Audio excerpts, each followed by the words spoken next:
Okay. Hello everyone, welcome back to B2E Learning. Myself Neha Agrawal and I am your zoology mentor. So here we are back with one short video on everything you need to know about diabetes. जितना भी कुछ diabetes से related आपको NEET में पूछा जा सकता है उसकी एक छोटी सी वीडियो है बेटा. So let's start with the topic diabetes today for your NEET examination. So बेटा सबसे पहले बात आती है कि डायबिटीज है कितने टाइप का. अब तुम बोलोगे कि मैम डायबिटीज सुना है हमने एक ही टाइप की होती होगी, या ज्यादा से ज्यादा कभी टाइप 1 टाइप 2 का नाम सुना होगा तो बोलोगे 2 टाइप्स की होती हैं. बट एक्चुअली में बेटा डायबिटीज 3 टाइप्स की होती हैं टोटल. हमारी बॉडी में, अपनी बॉडी में टोटल 3 टाइप्स की डायबिटीज हो सकती हैं. एक तो नॉर्मल डायबिटीज जिसको आप शुगर बोलते हो, वो 2 तरह की हो सकती है. उसके अलावा याद करो बेटा हमने एंडोक्राइन सिस्टम में एंटीरियर पोस्टीरियर पिट्यूटरी पढ़ा था, वहां पे एक हार्मोन का नाम पढ़ा था हमने वैसोप्रेसिन, जिसको तुमने एंटी डायूरेटिक हार्मोन कहा था. उसकी कमी से भी एक तरह की डायबिटीज होती है.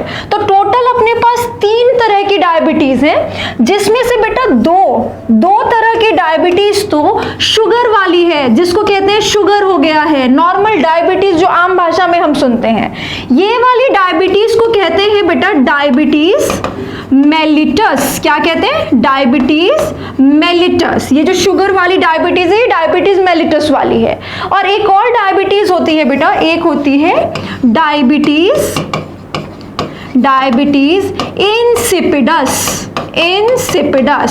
क्या होती है? Diabetes insipidus. So we have 2 types of sugars, that is diabetes mellitus and 1 diabetes insipidus. So in total we have 3 types of diabetes. So first we will discuss about the diabetes mellitus कि 2 types कौन से हैं, कौन कौन से types हैं, किस वजह से होते हैं, इनमें डिफरेंस क्या है, और फिर करेंगे डायबिटीज इंसिपिडस के बारे में. So let's come two diabetes mellitus. बेटा डायबिटीज मेलिटस सबसे पहले समझने के लिए एक बार एक चीज याद करके मुझे बताओगे, रिकॉल करके मुझे बताओगे, आपने कुछ पढ़ा था इंसुलिन के बारे में बच्चों? याद करो, एक बार क्विकली रिवाइज कराती हूँ. ऐसे अपन ने कुछ पेनक्रियास का स्ट्रक्चर किया था कि हाँ ऐसे पेनक्रियास होता है, बीच में बेटा एक डक्ट होती है, इसके अलावा यहाँ पे एसाइनी लगे होते हैं. याद करो एसाइनी लगे होते हैं, तुमने लेक्चर लगाया हुआ है इसका, तुम्हें सब आता है. तुमने डाइजेस्टिव सिस्टम में भी मैंने सिखाया है, एंडोक्राइन सिस्टम में भी सिखाया है, जो कि ये यहाँ पे बेटा एंजाइम्स बना के इस डक्ट में डालते हैं और ये एंजाइम्स कहाँ चले जाते हैं? अपने ड्यूडेनम में आ जाते हैं डाइजेशन करने के लिए. ध्यान करो बेटा इसके अलावा हमने एक स्ट्रक्चर पढ़ा था कि इस एसाइनी के अलावा अपने पास प्रेजेंट होते हैं आइलेट्स ऑफ लैंगरहंस. क्या किया था? Islets of Langerhans. और ये जो आइलेट्स थे बेटा वो इस पेनक्रियास का एंडोक्राइन पार्ट थे.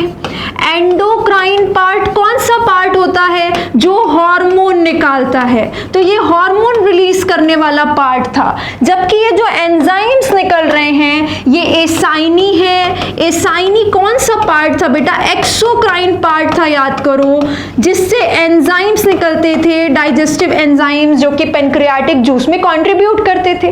और एक्सोक्राइन और एंडोक्राइन दोनों होने की वजह से तो हमने पेनक्रियास को मिक्स्ड या हेटेरोक्राइन ग्लैंड कहा था, हेटेरोक्राइन ग्लैंड कहा था, मिक्स्ड ग्लैंड कहा था, कंपोजिट ग्लैंड कहा था, कंपाउंड ग्लैंड कहा था, जिसको हिंदी में संयुक्त ग्रंथि कहते हैं. ठीक है, तो ये एक्सोक्राइन से अभी हमको कोई मतलब नहीं है. एंडोक्राइन की कोई बात याद दिलाना चाहती हूँ तुम्हें कि एंडोक्राइन में तुमने सीखा था कि ये जो एंडोक्राइन वाला आइलेट ऑफ लैंगरहन है, 2 बात एनसीईआरटी की तुम्हें याद कराई थी. पहली तो ये कि ये 1 से 2% ही होता है. 98 to 99% पार्ट एक्सोक्राइन यानी एसाइनी ने ले रखा है इस पेनक्रियास में. आइलेट ऑफ लैंगरहन यानी कि एंडोक्राइन के नाम पे सिर्फ 1 से 2% जमीन है. पेनक्रियास की सिर्फ 1 से 2% जमीन इसके नाम पे है. पर 1 से 2% जमीन में भी बेटा इसने 1 से 2 मिलियन घर बना रखे हैं. यानी 1 से 2% पार्ट में भी इसके पास 1 से 2 मिलियन आइलेट ऑफ लैंगरहन है. और बेटा हर घर में, हर आइलेट ऑफ लैंगरहन में 3 तरह की सेल्स होती थी. याद करो कौन कौन सी? अल्फा सेल, बीटा सेल और डेल्टा सेल. और तुम्हें यह भी याद होगा कि अल्फा सेल ग्लूकागन निकालती थी, ग्लूकागन नाम का हार्मोन निकालती थी. बीटा सेल बेटा इंसुलिन नाम का हार्मोन निकालती थी और डेल्टा सेल सोमैटोस्टैटिन नाम का हार्मोन निकालती थी, जिसके बारे में बहुत सारी बातें मैंने आपको एंडोक्राइन चैप्टर में इसके लेक्चर में सिखाया है। अगर आपने वो चैप्टर नहीं पढ़ा है, आपको ये सब बातें नहीं आती हैं, तो आप लेक्चर से पूरी तरह उसको सीखेंगे तो यहाँ पे आपको ये सब कुछ याद आ जाएगा। अब हम याद कर रहे हैं जब, तो हमें पता चला अच्छा बीटा सेल इंसुलिन निकालती है, और तुम्हें इंसुलिन का काम सिखाया था कुछ बेटा कि जब भी याद करो इंसुलिन का काम क्या था, ये तुम्हारा ब्लड चल रहा है और लेट से यहाँ पे तुम्हारा लिवर रखा हुआ है, ठीक है। याद करो कि जब तुमने ज्यादा ग्लूकोज खा लिया था, जब तुम्हें काम ही नहीं था, मान लो दिन भर सो रहे हो पर ग्लूकोज खाए जा रहे हो, तो ये एक्स्ट्रा ग्लूकोज को अपन क्या करने वाले थे, पकड़ के डाल देना था हमें इसे लिवर के अंदर, और उस प्रोसेस को अपन क्या कहते थे, ग्लाइकोजेनेसिस। ग्लाइकोजेनेसिस, ये सारे कॉन्सेप्ट्स आपने सीखे हुए हैं वीडियोस में। आपने क्या किया था बेटा, आपके पास जो एक्स्ट्रा ग्लूकोज था यूज नहीं हो रहा था, तो इसको पकड़ के ग्लाइकोजन बना के लिवर में स्टोर कर दिया था, और इस प्रोसेस को आपने कहा था ग्लाइकोजेनेसिस।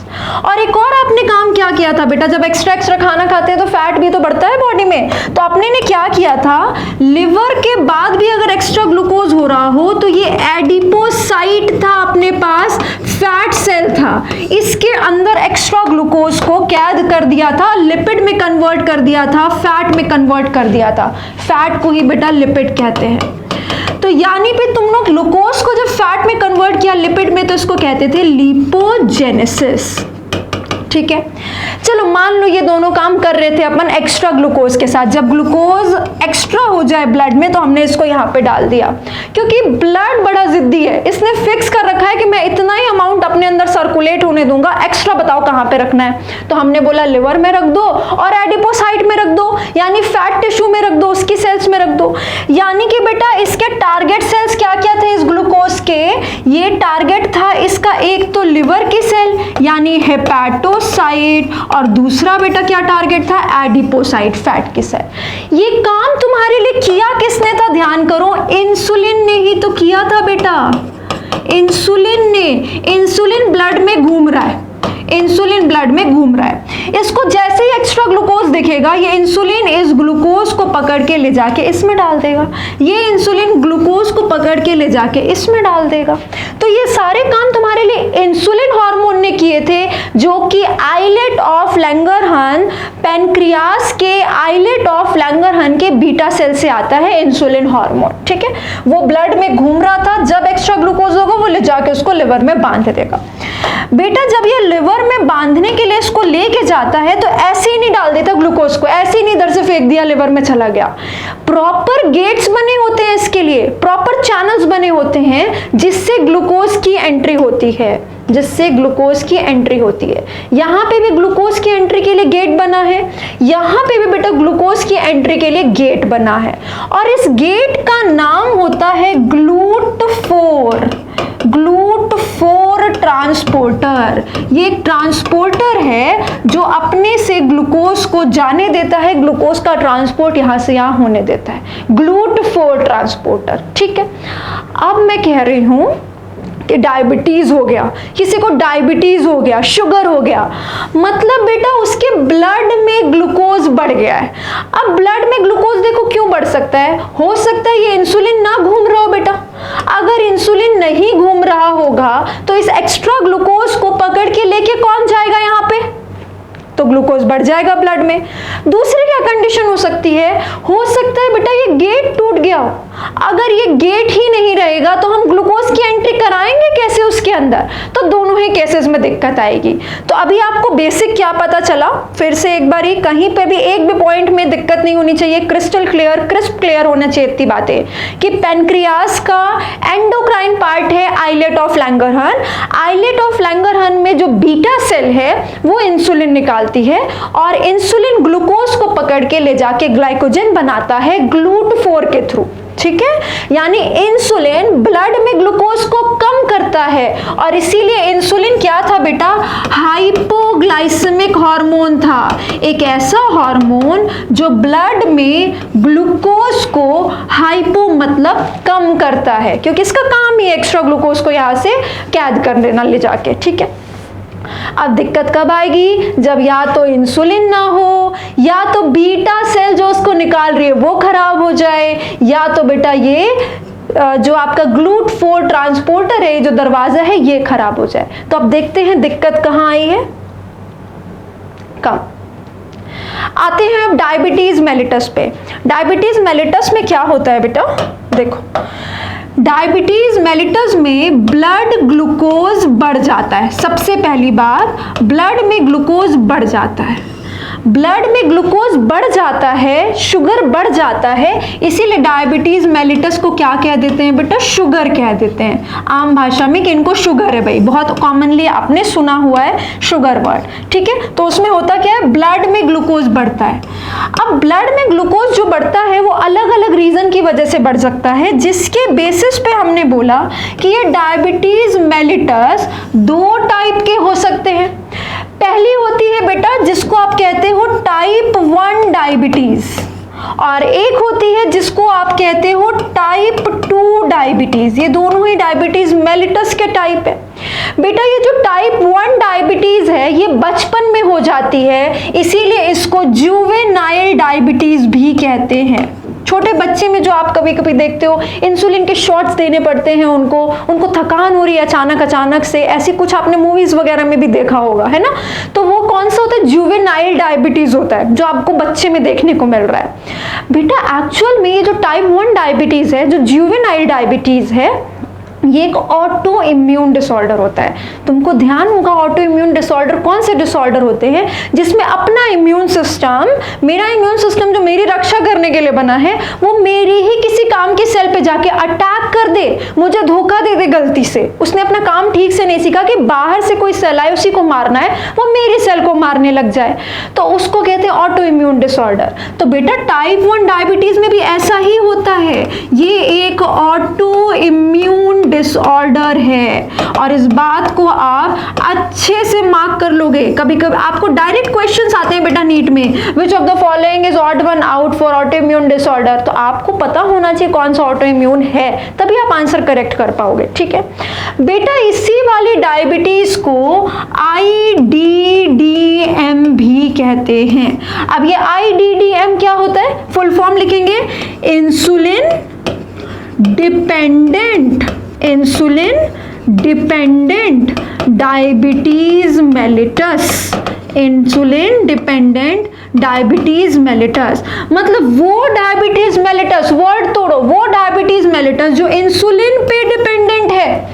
यानी कि बेटा तुम्हें नाम से पता चल रहा है यहाँ पे ये ग्लूकोज बढ़ने का रीजन क्या हो गया होगा, इंसुलिन पे डिपेंडेंट कोई रीजन होगा। मतलब यहाँ पे बेटा इंसुलिन की कमी हो जाती है। टाइप 1 डायबिटीज में इंसुलिन ही नहीं बनता या बहुत कम बनता है, या तो बहुत कम बनता है या नहीं बनता है। ऐसा क्यों होगा बेटा कि इंसुलिन ना बने, कहीं ना कहीं तो बीटा सेल में दिक्कत आई होगी, पेनक्रियास में दिक्कत आई होगी, उसके आइलेट ऑफ लैंगरहन में दिक्कत आई होगी। तो बेटा यहाँ पे अपनी इम्यून सिस्टम का जो एंटीबॉडी बनता है, एक ऐसा एंटीबॉडी बना दिया मेरे इम्यून सिस्टम ने गलती से कि इसने जाके पेनक्रियास के ऊपर अटैक कर दिया और पेनक्रियास की बीटा सेल के ऊपर अटैक कर दिया। बेटा अगर पेनक्रियास की बीटा सेल के ऊपर अटैक हो गया, बीटा सेल खराब हो गई, तो इंसुलिन कैसे बनेगा बाबा, इंसुलिन नहीं बनेगा, या अगर ये सेल सड़ रही है तो बहुत कम बनेगा, ठीक है। इंसुलिन कम बनेगा तो एक्स्ट्रा ग्लूकोज को ब्लड से लेके कौन जाएगा लिवर में, इंसुलिन ही नहीं है ज्यादा, तो इसलिए बेटा ब्लड में ग्लूकोज बढ़ जाएगा। ये हुआ रीजन टाइप 1 डायबिटीज का, ठीक है। अब आओ टाइप 2 डायबिटीज पे कि टाइप 2 में क्या रीजन आता है। टाइप 2 डायबिटीज बेटा, टाइप 2 वाली डायबिटीज इज NIDDM। बस जो तुमने यहाँ IDDM लिखा उसमें नॉन लगा दो, मतलब ये non insulin dependent non insulin dependent diabetes mellitus है। मतलब ब्लड ग्लूकोज तो जरूर बढ़ेगा, मान गए, पर उसका रीजन डायरेक्टली इंसुलिन नहीं है कि इंसुलिन नहीं था इसलिए कौन लेके जाएगा ग्लूकोज को तो ब्लड में ग्लूकोज बढ़ गया, ऐसा नहीं हुआ, कुछ और रीजन है। इनफैक्ट बेटा ये जो टाइप 2 डायबिटीज है, टाइप 2 डायबिटीज मेलिटस है, ये एक लाइफस्टाइल डिसऑर्डर है। इसमें आपके इम्यून सिस्टम ने आपको धोखा नहीं दिया है, आपने अपने आप को खुद ही जानबूझ के धोखा दिया है। आपने अपनी लाइफस्टाइल ऐसी बनाई कि आपको ये दिक्कत हुई, टाइप 2 डायबिटीज हो गया। So it is a lifestyle disorder. या फिर बेटा कुछ लोगों में एज पे हो सकता है, हाँ एज की वजह से ऐसा हो सकता है कि टाइप 2 डायबिटीज हो जाए क्योंकि उनकी उम्र हो गई है, एज डिसऑर्डर है, lifestyle and age disorder, but it is not autoimmune बच्चों, this is not autoimmune, this is a lifestyle और एज डिसऑर्डर। फाइन, तो ये हो गया टाइप 2 डायबिटीज। अब इसमें होता क्या है, लाइफस्टाइल में तुमने ऐसा किया क्या, रोज पिज्जा बर्गर खाओगे, रोज बाहर का खाना खाओगे, एक्सरसाइज नहीं करोगे, सारी गंदी आदतें पाल रखी हैं। ऐसा करने की वजह से बेटा, इन सारी प्रॉब्लम्स की वजह से होता क्या है, आपका GLUT4 रिसेप्टर टूट जाता है, GLUT4 रिसेप्टर टूट जाता है, ब्रेक हो जाता है या काम करने लायक नहीं बनता। तो सबसे इंपॉर्टेंट क्वेश्चन बेटा, यहाँ पे बीटा सेल तरोताजा है, बीटा सेल तरोताजा है, उसको कुछ नहीं हुआ है, यानी कि इंसुलिन तो बन रहा था, इंसुलिन बन रहा था, वो ब्लड में घूम रहा था एक्स्ट्रा ग्लूकोज को ले जाके ग्लाइकोजन बना के लिवर में बांध के रखने के लिए, बट वो ले जाए कैसे, जब वो लेके जा रहा था तो दरवाजा ही टूटा हुआ था बेटा। तो यहाँ पे GLUT4 आपकी हरकतों की वजह से टूट जाता है, ठीक है, जिसकी वजह से अब वो ग्लूकोज नहीं जा रहा वहां लिवर के अंदर, इसलिए ब्लड में ग्लूकोज बढ़ जाता है। और इस वाली कंडीशन को अगर रीजन ये है तो आप कहते हो टाइप 2 डायबिटीज। बेटा टाइप 1 डायबिटीज को आप ठीक नहीं कर सकते क्योंकि आपके इम्यून सिस्टम ने कुछ गलत काम सीख लिया है, गलत एंटीबॉडी बनाना सीख लिया है, so it is not treatable. But lifestyle disorder अगर कोई है, हमको पता है मोटापे की वजह से कोई दिक्कत हो रही है, तो डॉक्टर को आप क्या बोलेगा, मतलब आपके पास कोई आएगा उसको लाइफस्टाइल वाला डायबिटीज होगा तो आप क्या कहोगे, सीधा सा फंडा है, आपके मोटापे की वजह से ये दिक्कत है, मोटापा कम करो, गंदा खाते हो अच्छा खाओ, एक्सरसाइज नहीं करते हो एक्सरसाइज करो। तो लाइफस्टाइल की वजह से जो दिक्कत हुई है उसको रिवर्स किया जा सकता है, इसको ट्रीट किया जा सकता है, it is curable but it is not curable. Fine, तो ये वाली बात हो गई। अब क्वेश्चंस कुछ और वर्ड्स पे आते हैं बेटा, उसको देखेंगे। देखो दोनों ही केस में क्या होगा, जस्ट अ मिनट, ठीक है,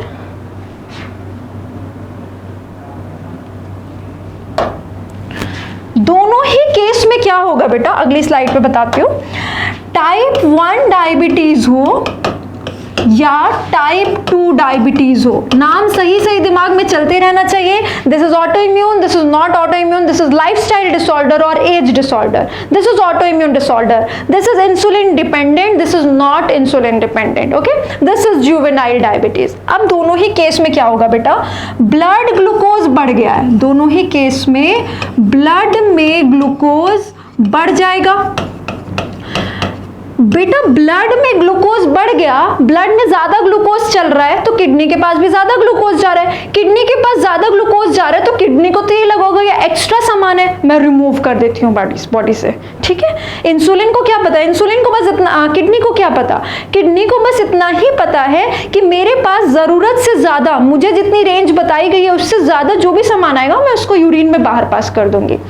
तो ब्लड में ग्लूकोज ज्यादा हुआ बेटा, इसीलिए यूरिन में भी ग्लूकोज ज्यादा हो गया, यूरिन में ग्लूकोज ज्यादा हो गया, और इसी कंडीशन को कहते हैं बेटा स्वीट यूरिन, स्वीट यूरिन, क्योंकि यूरिन में ग्लूकोज यानी कि शुगर, मोनोसैकेराइड ज्यादा जा रहा है। किसी ने टेस्ट करके नहीं देखा है बेटा, इसी रीजन से बोला गया क्योंकि glucose is a sugar, so we said it a sweet urine, ठीक है। एक दूसरी कंडीशन हो गई। अच्छा बेटा यूरिन में ग्लूकोज जब ज्यादा जाएगा ना, बाहर अगर ग्लूकोज ज्यादा पास हो रहा है तो तो एक बार मैंने आपको बताया था ये ग्लूकोज, सोडियम, यूरिया, ये सब पानी की बीवियों की तरह है, जिधर जिधर ये भागेंगे पीछे पीछे पानी भागेगा। ये ऑस्मोलाइट्स कहलाते हैं बेटा, दीज आर कॉल्ड एज ऑस्मोलाइट्स। ये जहां जाते हैं पानी पीछा करता है इनका।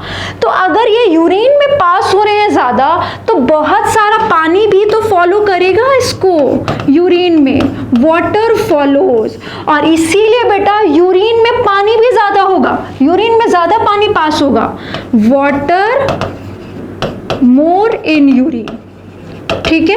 अच्छा बेटा, अगर पानी बॉडी से यूरिन में ज्यादा जा रहा है तो प्यास भी तो ज्यादा लगेगी, अपनी बॉडी में कम होगा, रिसेप्टर्स एक्टिवेट हो जाएंगे और प्यास अपने को ज्यादा लगेगी, और इसीलिए बेटा थर्स्ट यानी कि प्यास ज्यादा लगेगी। ठीक है, ये 4 कंडीशन हुई। इन 4 कंडीशंस के नाम है बेटा, ध्यान से सुनो।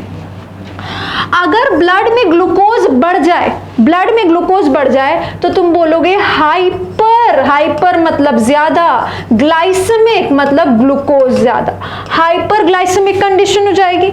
बेटा यूरिन में ग्लूकोज ज्यादा हो जाए तो इसको क्या कहेंगे? यूरिन में ग्लूकोज ज्यादा होने को कहेंगे पॉलीयूरेमिया, सॉरी बेटा, सो सॉरी, ये गलत लिख दिया, सो सॉरी। इसको कहेंगे बेटा ग्लाइकोसूरिया। ग्लाइको मतलब ग्लूकोज के लिए यूज हुआ है, बढ़ जाएगा किसमें बेटा? यूरिया में।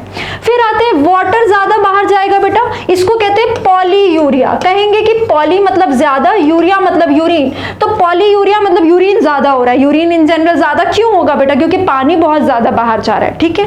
और बेटा अगर प्यास ज्यादा लगे तो इसको कहते हैं dipsia, dipsia for thirst, poly मतलब ज्यादा। तो अगर टाइप 1 या टाइप 2 यानी कोई भी डायबिटीज मेलिटस है जिसकी वजह से ब्लड में ग्लूकोज बढ़ गया है, मतलब अपने को हाइपरग्लाइसीमिया हो गया है, ग्लाइकोसूरिया हो जाएगा उस पर्सन को, पॉलीयूरिया हो जाएगा और पॉलीडिप्सिया हो जाएगा। बेटा एक और बात बता दूं, तुम हमेशा इन टर्म्स में कंफ्यूज कर जाते हो, इन टर्म्स में कंफ्यूज कर जाते हो। तो तुम ऐसे याद रखो कि जब ग्लाइसेमिक एमिक करके वर्ड लगा होता है ना, जब तुम ऐसी हाइपर वाली कई सारी वर्ड्स पढ़ोगे, कीटोनूरिया पढ़ते हो, ऐसे करके तुम बहुत सारे वर्ड्स पढ़ते हो, glycosuria, glucosuria, hyperglycaemic, uraemic word भी पढ़ते हो। तब जब एमिक लगता है तो उसको ब्लड से रिलेट करना कि वो सामान ब्लड में बढ़ गया है, मतलब अगर कहीं यूरेमिक पढ़ो मतलब ब्लड में यूरिया का अमाउंट बढ़ गया है। ठीक है। और कहीं पे सूर्या वर्ड या यूरिया वर्ड लिखा हो लास्ट में, मतलब वो चीज जो तुम बताना चाह रहे हो, यानी इन दोनों में वो चीज जो तुम बताना चाह रहे हो वो यूरिन में बढ़ी है। 2 कंडीशंस होती हैं, हम बहुत सारी टर्म्स पढ़ते हैं कि ब्लड में ये सामान बढ़ गया है, और बहुत सारी कंडीशन पढ़ते हैं कि यूरिन में ये सामान बढ़ गया है। तो दोनों के लिए अलग अलग टर्म्स होती हैं। ईमिक लिखा है या ईमिया करके वर्ड लिखा है तो वो सामान ब्लड में बढ़ा है, और यूरिया करके लास्ट में लिखा है तो वो सामान बेटा यूरिन में बढ़ा है। इस तरह करके अपने को वर्ड्स से कंफ्यूज होने से बचना है। ठीक है। तो ये सारी कंडीशन अपन किस में देखेंगे? टाइप 1 और टाइप 2 डायबिटीज में। तो आपको सीधे क्वेश्चंस आते हैं कि इन ऑप्शंस में से बताओ कितनी चीजें देखने को मिलेंगी टाइप 1 डायबिटीज में या डायबिटीज मेलिटस में, या इनमें से कौन कौन सी चीजें हैं जो डायबिटीज मेलिटस में होती हैं। ऐसे करके आपको ऑप्शंस चूज करने पड़ेंगे। So you have to learn and be crisp clear with all these terms. ठीक है। अच्छा बेटा एक और छोटी सी चीज, ये जो टाइप 1 डायबिटीज है, बच्चे वाली डायबिटीज है ना, इसी केस में तो इंसुलिन कम हो जाता है और पेनक्रियास पे अटैक हो जाता है वाला। इसी केस में तो बेटा बच्चों में ये डिजीज देखी जाती है। तुमने बताया अभी मैंने कुछ ऐसे मूवी सीरीज इन सब में देखा होगा कि इंसुलिन के शॉट्स दिए जा रहे हैं। तो अगर इंसुलिन नहीं बन रहा तो इस केस में इंसुलिन के इंजेक्शन दिए जाते हैं बेटा, इंसुलिन इंजेक्शंस, इनको कहते हैं इंसुलिन के शॉट्स दिए जाते हैं, इंसुलिन शॉट्स कहते हैं इनको। और ये इंसुलिन शॉट्स किसके होते हैं बेटा? ऑफ ह्यूम्यूलिन। ह्यूम्यूलिन ह्यूमन इंसुलिन को कहते हैं, ह्यूमन हमारे इंसुलिन को कहते हैं, बट अंदर जो बन रहा है बॉडी में अपने आप that is called as insulin. जो लैब में तुमने बना के किसी को इंजेक्शन के फॉर्म में दिया that is called as humulin. ठीक है, एक ये वाली बात हो गई। So this is all about you need to know in diabetes mellitus. एक और टाइप कर लेते हैं बेटा, डायबिटीज इंसिपिडस। जिसके बारे में भी आपको क्वेश्चन पूछे जाते हैं, या मैंने आपको एंडोक्राइन वाले पार्ट में पढ़ाया था। तो एक अगली डायबिटीज होती है डायबिटीज इंसिपिडस। बेटा डायबिटीज इंसिपिडस को ग्लूकोज से रिलेट नहीं करना है, इसको नॉर्मल भाषा में शुगर नहीं कहना है, इसमें ब्लड ग्लूकोज लेवल नहीं बढ़ता। इसमें देखो क्या दिक्कत होती है, तुम्हारे पास पिट्यूटरी ग्लैंड है, पिट्यूटरी ग्लैंड, पिट्यूटरी ग्लैंड के बेटा दो हिस्से होते हैं, एंटीरियर और पोस्टीरियर पिट्यूटरी। ये जो पोस्टीरियर पिट्यूटरी थी, पार्स नर्वोसा थी, बताया था वो नलायक होती है, ये अपना हार्मोन खुद नहीं बनाती, ये अपना हार्मोन किससे लेती है, हाइपोथैलेमस से लेती है। तो ऊपर से हाइपोथैलेमस ने दो हार्मोन बनाए थे बेटा, हाइपोथैलेमस ने दो हार्मोन बनाए थे, कौन कौन से, एक तो ऑक्सीटोसिन और दूसरा वैसोप्रेसिन। ये वैसोप्रेसिन हार्मोन का ही दूसरा नाम था ADH हार्मोन, इसी का दूसरा नाम था ADH हार्मोन। जिसको ना पता हो, ADH की फुल फॉर्म होती है anti diuretic hormone, anti diuretic hormone. नाम से सीखो, एंटी मतलब जो अगेंस्ट हो, किसके, डाईयूरेटिक हार्मोन मतलब डाईयूरेसिस के। एक सेकेंड बेटा, आ जाओ, ठीक है। डायूरेसिस मतलब क्या होता है बेटा, डायूरेसिस मतलब सीखो, डायूरेसिस मतलब होता है यूरिन बनना, यूरिन होना, यूरिन पास होना, ठीक है।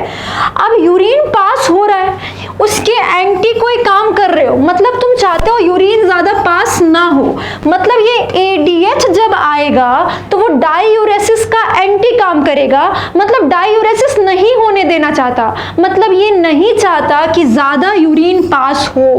क्यों, तुमने कम पानी पिया होगा, अगर तुम पानी कम पियोगे तो तुम्हारी बॉडी पूरी कोशिश करेगी, ये अगेन मैंने तुम्हें किडनी फंक्शन के रेगुलेशंस में समझाया है, रास सिस्टम, ADH सिस्टम सब आपने किया है वहां पे, उसमें मैंने आपको बताया था पानी कम पियोगे तो किडनी बहुत सारे सिस्टम्स एक्टिवेट कर देगी कि बॉडी में पानी बना के रखना है, इसलिए तो कम पिया बुद्धू ने पानी, तो अपन बॉडी से बाहर नहीं जाने देने की कोशिश करेंगे ताकि बॉडी में मेंटेन रहे। उसी के लिए ADH भी आता है और बाहर यूरिन नहीं जाने देता और एंटी काम करता है यूरिन बाहर जाने के, मतलब ADH कोशिश करता है बेटा कि यूरिन ज्यादा पास ना हो, यूरिन लॉस ना हो, ठीक है, ऐसा कोशिश करता है ये, क्योंकि डायूरेसिस का मतलब होता है यूरिन पास होना, ठीक।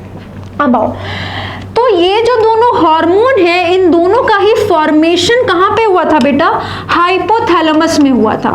ये दोनों हार्मोन हाइपोथैलेमस में बने थे, फिर ये पोस्टीरियर पिट्यूटरी, नालायक पिट्यूटरी के पास आ गए थे, मतलब पार्स नर्वोसा के पास आ गए थे। ये सब अब तुम्हें याद हो गया होगा, लेक्चर्स तुमने सुने हैं। तो जब नालायक पिट्यूटरी के पास ये आए तो यहाँ नालायक पिट्यूटरी ने, पोस्टीरियर पिट्यूटरी ने इनको स्टोर किया और जरूरत पड़ने पे इसका सिक्रीशन किया, जब जरूरत पड़ी तो सिक्रीशन किया। तो अब हम बात करते हैं ADH के बारे में, ठीक है। दो कंडीशंस लेते हैं बेटा, समझना, इतनी बात तुम्हें समझ में आ गई है, अब अगली बात समझो। दो कंडीशंस लेते हैं, एक तो तुमने पानी कम पिया, जब पानी कम पिया बेटा तो तुम्हारी पोस्टीरियर पिट्यूटरी ने जो ADH बचा के रखा था स्टोर करके हाइपोथैलेमस से लेके, उसको सिक्रीट कर दिया ब्लड में, ठीक है। अब ADH क्या कोशिश करेगा बेटा, ADH जाएगा आपके किडनी के DCT और कलेक्टिंग डक्ट के पास, आपके किडनी में जो नेफ्रॉन्स हैं उसके कलेक्टिंग डक्ट और DCT के पास जाएगा, और यहाँ पे बेटा आपको ध्यान होगा कंडीशनल रीएब्जॉर्प्शन होती है, कंडीशनल रीएब्जॉर्प्शन होती है। तो कंडीशनल रीएब्जॉर्प्शन कराएगा किसकी बेटा, पानी की। पानी का कराने के लिए इसकी एक बीवी को खींचेगा, सोडियम को, तो ये सोडियम को और पानी को खींच के रीएब्जॉर्ब करा देगा, मतलब कहां से कहां पहुंचा देगा, नेफ्रॉन में जो ग्लोमेरुलर फिल्ट्रेट चल रहा था उसमें से खींच के ब्लड में डाल देगा, क्योंकि यहां से तो यूरिन बन जाएगा। अब ये नहीं चाहता, ये सिक्रीट इसलिए हुआ है क्योंकि तुमने पानी कम पिया है, पानी कम पिया है तो हम नेफ्रॉन में से यूरिन बनने के लिए जो पानी जा रहा है उसमें से खींच के ब्लड में डाल देंगे, यानी इसको रीअब्जॉर्ब कर देंगे ताकि ब्लड में वॉल्यूम मेंटेन रहे, ठीक है। अब ये तो नॉर्मल कंडीशन हो गई, मतलब डायबिटीज इंसिपिडस में होता क्या है अब तो ये समझो। बेटा क्या हुआ, किसी रीजन से या तो पोस्टीरियर पिट्यूटरी में कुछ गड़बड़ हो गई होगी या हाइपोथैलेमस में कुछ गड़बड़ हो गई होगी कि उसने प्रॉपर एडीएच जितना चाहिए था उतना बना के इसके पास स्टोर करने के लिए नहीं दिया। किसी भी रीजन से अगर एडीएच कम हो जाए या ना बने या ना सिक्रीट हो तो बेटा ये यहाँ पे नहीं जाएगा, कंडीशनल रीअब्जॉर्प्शन नहीं होगा और ये काम नहीं हो पाएगा। अगर ऐसा ना हो तो अभी क्या हो रहा था, कॉन्सेंट्रेटेड यूरिन बन रहा था। नॉर्मल कंडीशन में, यहीं पे लिख लो ताकि तुम्हें अलग से ना याद करना पड़े, अभी तक क्या हो रहा था बेटा, ऐसा करने से कॉन्सेंट्रेटेड यूरिन प्रोड्यूस हो रहा था, कॉन्सेंट्रेटेड यूरिन, क्योंकि हमने यूरिन को पास नहीं होने दिया, ब्लड में डाल दिया पानी को, तो यूरिन कैसा हो जाएगा, कॉन्सेंट्रेटेड हो जाएगा। लेकिन जब एडीएच की कमी हो जाए और कलेक्टिंग डक्ट और डीसीटी के पास ये नहीं जाए और ये ना जाएगा नहीं जाएगा तो कंडीशनल रीअब्जॉर्प्शन नहीं होगी, कंडीशनल रीअब्जॉर्प्शन नहीं होगी तो ये वाला काम नहीं होगा। मतलब जब एडीएच की कमी हो जाएगी बेटा, एडीएच यानी कि वेसोप्रेसिन की कमी हो जाएगी, उस टाइम पे कॉन्सेंट्रेटेड यूरिन ना प्रोड्यूस होके डाइल्यूटेड यूरिन प्रोड्यूस होगा। और अगर डाइल्यूट यूरिन प्रोड्यूस हो रहा है मतलब आपकी बॉडी में पानी की कमी तो है पर एडीएच उसको बॉडी में रोक नहीं पा रहा, फिर भी डाइल्यूटेड यूरिन प्रोड्यूस हो रहा है, ठीक है। और इस वाले कंडीशन को जब एडीएच की कमी से डाइल्यूटेड यूरिन प्रोड्यूस होने लग गए, जो कि ठीक बात नहीं है, इस कंडीशन में डायबिटीज इंसिपिडस कहते हैं इस कंडीशन को। Okay, so this much you need to know about diabetes insipidus. This is all about the diabetes. इतना अगर आपने ठीक से क्रिस्प क्लियर एवरी वर्ड याद रखा तो नीट के आपके डायबिटीज से रिलेटेड सारे क्वेश्चंस बन जाएंगे। डायबिटीज मेलिटस के 2 टाइप्स और ये diabetes insipidus. So this much is all about diabetes. Then we will connect with some other video in next lecture. Okay, thank you so much everyone.